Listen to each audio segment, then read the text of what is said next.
Assalamualaikum warahmatullahi wabarakatuh. Kami dari kelompok 9 akan menjelaskan hasil analisis kami mengenai penilaian pembelajaran bahasa Indonesia dan uji kemahiran berbahasa. Materi yang penilaian pembelajaran bahasa Indonesia di sekolah dasar.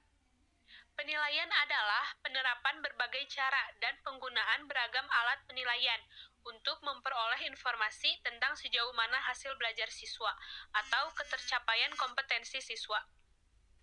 Penilaian pembelajaran bahasa Indonesia dilakukan melalui berbagai cara. Di sini terdapat 4 cara.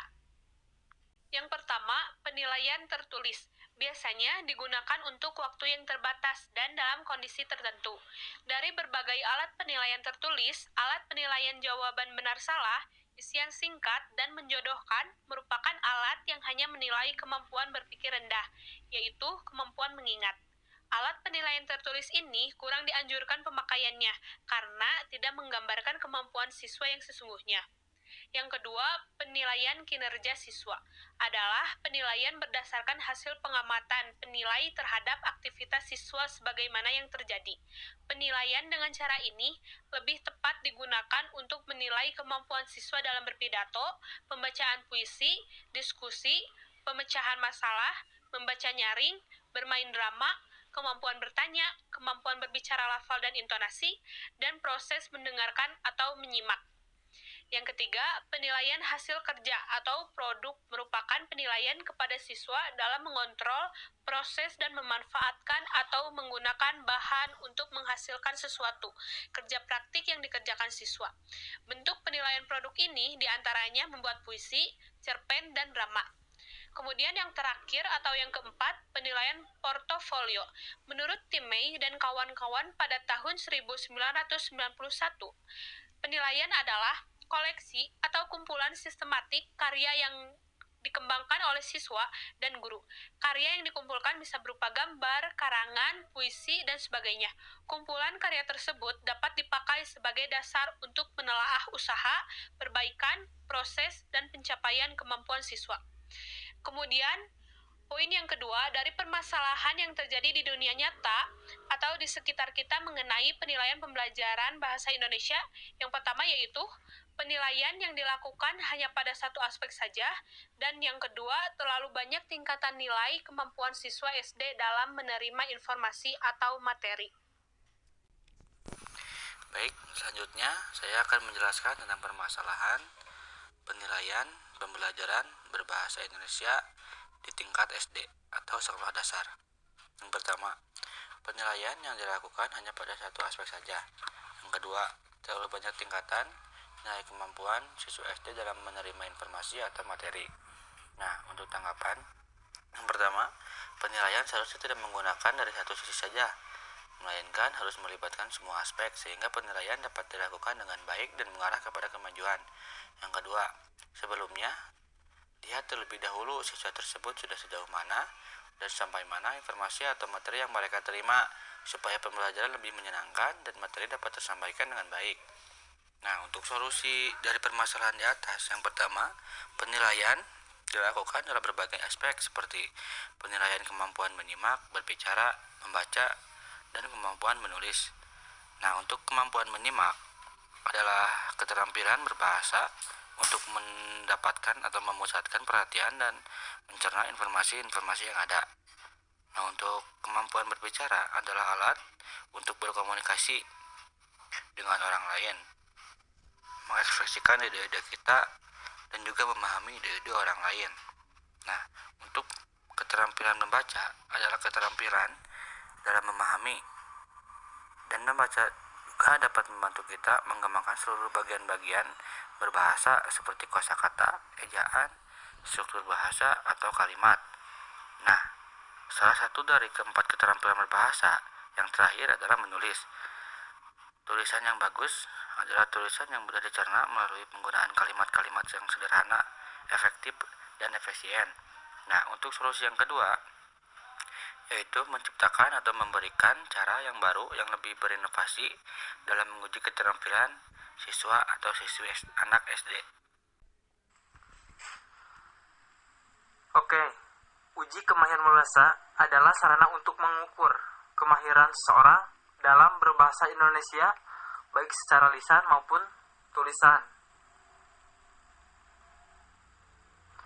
Nah, tentunya teman-teman dalam UKB ini dapat digunakan pertama untuk mengukur kemahiran bahasa Indonesia warga negara asing yang sedang mengikuti program bahasa Indonesia bagi penutur asing. Yang kedua, menjadi syarat pendamping kelulusan mahasiswa pada jenjang S1, S2, dan S3. Dan yang ketiga, menjadi syarat menempati posisi tertentu di sebuah institusi, misalnya bank dan kantor berita. Dan yang terakhir, menjadi syarat kelulusan dalam ujian seleksi CPNS. Nah, dalam UKBE ini, tentunya kita harus melewati 5 sesi. Sesi pertama adalah mendengarkan. Yang diujikan yaitu jumlah soalnya itu ada 40 dengan waktu 30 menit. Kemudian masuk ke sesi kedua, yaitu merespon kaidah. Jumlah soal yang diujikannya 25 soal dengan waktu 20 menit. Kemudian masuk ke sesi ketiga, yaitu membaca. Jumlah soal yang diujikannya adalah 40 soal dengan waktu 45 menit. Kemudian masuk sesi keempat, yaitu menulis. Jumlah soal yang diujikannya hanya 1, waktunya 30 menit. Dan yang terakhir, sesi kelima, sesi berbicara. Jumlah soal yang diujikannya hanya 1 dengan waktu 15 menit. Oke teman-teman, yang selanjutnya yang saya akan bahas adalah permasalahannya. Permasalahan pertama adalah ketiadaan level soal dan ketiadaan penjagaan kualitas berkesinambungan bagi peserta tes. Kemudian yang kedua, UKBI yang bagi masyarakat Indonesia berfungsi sebagai sertifikat pendamping kelulusan bagi peserta didik pada satuan pendidikan dasar, menengah, dan tinggi, serta sebagai prasyarat sertifikat profesi bagi kalangan profesional belum dimanfaatkan dengan sebaik-baiknya. Selanjutnya, saya Lisna Saidah izin memaparkan mengenai tanggapan dan solusi bagi UKBI atau uji kemahiran berbahasa Indonesia. Untuk tanggapannya, yang pertama, UKBI menurut Permendikbud nomor 70 tahun 2016 bermanfaat sebagai sertifikat pendamping kelulusan bagi peserta didik pada satuan pendidikan dasar, menengah, dan tinggi, sebagai prasyarat sertifikasi profesi bagi penutur jati, sebagai syarat bagi warga negara asing yang belajar, sedang, atau akan bekerja di Indonesia serta sebagai syarat bagi warga negara asing yang akan menjadi warga negara Indonesia. Hal tersebut sesuai dengan yang diungkapkan Sohami 2006, bahwa tes bahasa menempati peran penting dalam masyarakat kontemporer sebagai pengontrol akses ke pengaturan pendidikan dan pengaturan kerja, juga sebagai pengontrol arus imigran untuk menentukan hak atas tempat tinggal dan kewarganegaraan. 2. Tidak setuju jika uji kemahiran berbahasa. Alasannya, tidak tersedianya tingkatan soal dan penjagaan kualitas soal yang kurang di pelaksanaan tes UKBI bagi peserta tes baik pribumi maupun asing.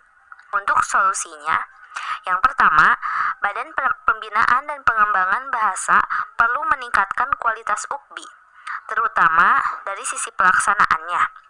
Sistem pelaksanaan UKBI akan berdampak positif bagi pengguna dan lebih bersemangat dalam mempelajari bahasa Indonesia jika pelaksanaan UKBI semakin berkualitas dan tegas. Seperti ujian TOEFL pada kemampuan bahasa Inggris. 2. Seharusnya masyarakat Indonesia dapat memiliki waktu membaca per hari 4-6 jam menurut standar UNESCO, dan harus menggunakan bahasa Indonesia yang baik dan benar, sehingga mempunyai kebiasaan dalam menggunakan bahasa dan melatih untuk cakap berbahasa. Mungkin saja yang dapat saya paparkan. Mohon maaf bila ada kekurangan. Wassalamualaikum warahmatullahi wabarakatuh.